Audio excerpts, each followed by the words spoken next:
नमस्कार। रुद्राष्ट्र विज्ञान में आप लोगों का बहुत बहुत स्वागत, अभिनंदन है। आज हम बात करेंगे काम यानी कि कर्म के बाद कुंडली का 10वां भाव। हम कौन सा काम करेंगे,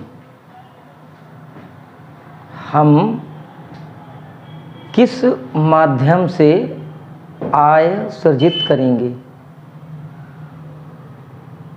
यानी हम आज चर्चा करेंगे अपने कर्म भाव की। हम व्यवसाय करेंगे या हम नौकरी करेंगे, कोई सेवा करेंगे। आज के समय में सबसे बड़ा और महत्वपूर्ण प्रश्न यही रहता है। क्यों? क्योंकि जीविकोपार्जन के लिए यही कुछ एक तरीके हैं जिससे हम अपनी रोज़मर्रा की ज़िंदगी और भविष्य के लिए 2 पैसे इकट्ठा कर सकते हैं, इन्हीं कुछ एक माध्यमों से। कुंडली के 10वें भाव से हम देखते हैं कि कर्म की क्या स्थिति है, यानी व्यक्ति क्या काम करेगा। आपकी लग्न कोई भी हो, राशि कोई भी हो, कुंडली का 10वां भाव ही यह निर्धारित करता है कि आपके लिए व्यवसाय अधिक लाभप्रद है या कोई नौकरी। व्यवसाय अगर लाभप्रद है तो कौन सा व्यवसाय, किस प्रकार का व्यवसाय लाभ होगा। अगर नौकरी लाभप्रद है तो किस प्रकार की नौकरी लाभकारी होगी, कौन से सेक्टर्स की नौकरी फ़ायदा देगी। घर के आसपास के लिए नौकरी बेनिफिशियल है या घर से दूर स्थानों के लिए नौकरी बेनिफिशियल है। तो कुंडली का जो 10वां भाव है, 10वें भाव में जो राशि लिखी हुई है, अगर कुंडली के 10वें भाव में मान लीजिए कि 5 नंबर लिखा हुआ है, तो 5 नंबर यानी सिंह राशि, इसके स्वामी हुए सूर्यदेव। तो यानी कि उस कुंडली में जो दशमेश होंगे, जो कर्म भाव के जो स्वामी ग्रह होंगे, वह सूर्य होंगे। और सूर्य से संबंधित जो सूर्य की प्रकृति है, सूर्य यानी राजा, यानी ऐसा व्यक्ति राजसी प्रकृति का होगा। अपने कर्म में कोई भी काम वो करेगा तो उसके अंदर एक राजसी ठाठ बाट होगा। अगर सूर्य की स्थिति उस कुंडली में अच्छी है और वह सूर्य अच्छे भावों में भी है, तो निश्चित ऐसे व्यक्ति को शासन से यानी कि राज्य से, बड़े स्तर के मंत्रियों से और अधिकारियों से लाभ मिलेगा। अब इसी कुंडली में अगर शनि की स्थिति अच्छी है और सूर्य के साथ उसका तालमेल अच्छा है, तो ऐसा व्यक्ति नौकरी करेगा और उच्च पदासीन होगा। और वह राशि और उस राशि के स्वामी का गुण यानी सूर्य, वो अपनी तरीके का आप उस कुंडली को लाभ देंगे, यानी कि वो उसको राजसी पद दिलवा सकते हैं।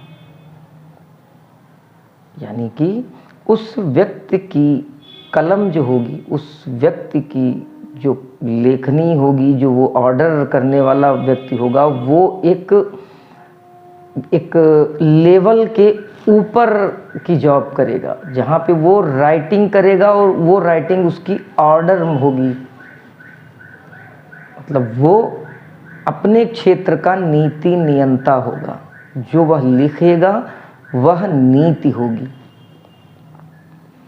ऐसे ही व्यक्ति की अगर शनि के साथ न होकर बुध के साथ कोई अच्छी युति संबंध और बुध अच्छे भावों में, अच्छी राशि में जाके बैठ जाए, तो ऐसा व्यक्ति बड़े स्तर का व्यापारी होगा। और उसमें भी सूर्य का यह गुण दिखेगा। सूर्य और बुध की जो यह युति होगी, जो ये कॉम्बिनेशन होगा, जो ये सहसंबंध होगा सूर्य और बुध का, या उसको अच्छे मैनेजमेंट फील्ड में ले जाएगा।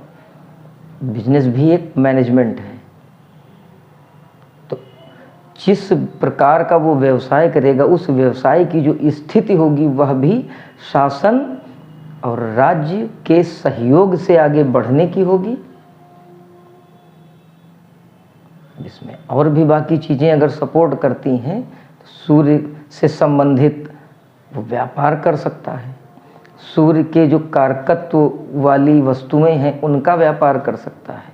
अगर दशम भाव पर कोई और भी ग्रह की दृष्टि पड़ रही है और शुभवत या अच्छी दृष्टि पड़ रही है तो वह उस ग्रह के कारकत्व वाली वस्तुओं का भी व्यापार कर सकता है। यानी अगर ये एक उदाहरण मात्र है, दशम भाव में जो भी राशि होगी उसके स्वामी की स्थिति, दशम भाव पर पड़ने वाले बाकी सारे ग्रहों की स्थिति, और बुध व्यापार के मामले में और शनि नौकरी के मामले में, इन दो ग्रहों को भी साथ में जोड़कर समझना पड़ेगा। और यह केवल जीविकोपार्जन से थोड़ा हट के भी अगर हम समझें तो वो व्यक्ति जितना भी वर्क करेगा, दशम भाव कर्म का है, तो कर्म यानी वर्क, कोई भी काम करेगा तो दशम भाव में बैठी हुई राशि उसको निश्चित प्रभावित करेगी। वो उस प्रभाव के क्षेत्र से बाहर नहीं निकल सकता। अगर व्यापार में या फिर आपकी नौकरी में कोई समस्या आ रही है तो दशम भाव का विश्लेषण जरूरी है। फिर कुछ और सपोर्टिव हाउसेज होते हैं, जैसे कि 6th हाउस भी हम देखते हैं कि अगर नौकरी में कोई प्रॉब्लम आ रही है तो उसके साथ सपोर्ट में हम 6th हाउस के लॉर्ड 6th हाउस पर कौन से प्लैनेट की दृष्टि पड़ रही है, सारी चीज़ें भी हम देखते हैं। आज के समय में बहुत कन्फ्यूजन रहता है, जो लोग अपना करियर एक निश्चित टाइम पर सेटल्ड नहीं कर पाए हैं, उनके मन में हमेशा चिंता रहती है, बहुत कन्फ्यूज्ड रहते हैं कि हम व्यापार करें कि नौकरी की ओर प्रयास करें, और अगर हम नौकरी के लिए प्रयास करें तो किस प्रकार की नौकरी के लिए प्रयास करें, प्राइवेट सेक्टर में जाएं तो किस तरीके के सेक्टर्स में जाएं, अगर हम गवर्नमेंट जॉब में जाएं तो कौन से डिपार्टमेंट हमारे लिए बेनिफिशियल रहेंगे, अगर हम बिजनेस करें तो किस टाइप का बिजनेस करें, मैन्युफैक्चरिंग करें कि ना करें, ट्रेडिंग करें, लाइसेंसिंग करें, या किसी हम अपने प्रोफेशन को डेवलप करके हम एक प्रोफेशनल बन के अर्निंग करें, क्या करें हम। तो ये कुंडली के भावों को जब तक ठीक से समझा नहीं जाएगा तब तक इस बात के विषय में कहना ठीक नहीं होगा। यही कारण है कि अगर ठीक से विश्लेषण ना किया जाए तो आप पैसा लगाएंगे, अपना समय इन्वेस्ट करेंगे, और इतना कुछ लगाने के बाद आप मेहनत करेंगे, दौड़ेंगे, और हो सकता है कि अगर ठीक से विश्लेषण नहीं किया गया है, आपको गलत सजेशन अगर मिल गया है तो गलत सजेशन में आप ये सारी चीज़ों का लॉस करेंगे। एस्ट्रोलॉजी आपको एक लाइन देगी, एक डायरेक्शन देगी। कोई भी व्यक्ति एस्ट्रोलॉजी क्यों अफोर्ड करना चाहता है, क्यों एस्ट्रोलॉजर से मिलना चाहता है, केवल इसीलिए कि वो यह समझ सके कि उसके जो ग्रहों का जो तारतम्य है वो क्या कहना चाह रहा है, क्या बताना चाह रहा है। हम उन ग्रहों के कम्युनिकेशन को समझकर हम उस फील्ड को चुने जो उस व्यक्ति के लिए सटीक है। अगर आप दाहिने हाथ से लिखते हैं और आपसे बाएं हाथ से लिखने को कहा जाए, लिख आप तब भी देंगे, लेकिन दाहिने हाथ से लिखने में और बाएं हाथ से लिखने में जो दोनों में जो एफिशिएंसी होगी, जो उसका विजन होगा, जो उसकी सुंदरता होगी, जो उसकी कलात्मकता होगी, वो सब ख़त्म हो चुकी होगी। मतलब कि आप जिस काम के लिए बने हैं, यदि आप वही काम के लिए प्रयास करते हैं तो आपके सफल होने के चांस बहुत हैं। और अगर आप उस काम को कर रहे हैं जो आपने किसी से प्रेरित होकर किया है, आपका जो आधार था उस काम को करने का, वो आपने किसी को देखा कि वो बहुत बेनिफिशियल है और आपने भी उस काम को अप्लाई कर दिया, या फिर किसी ने आपको सजेस्ट कर दिया कि ये काम अच्छा है और आप उसके कहने में आकर अपना काम शुरू कर देते हैं, या फिर आपने कोई वीडियो देखा या कोई आपने ट्यूटोरियल, मतलब कहीं अलग से आपको प्रेरणा मिली लेकिन उसका कोई बेसिक्स नहीं था कि आप इस काम को क्यों करें, तो ऐसे काम की सफल होने की पॉसिबिलिटी बहुत कम होती है।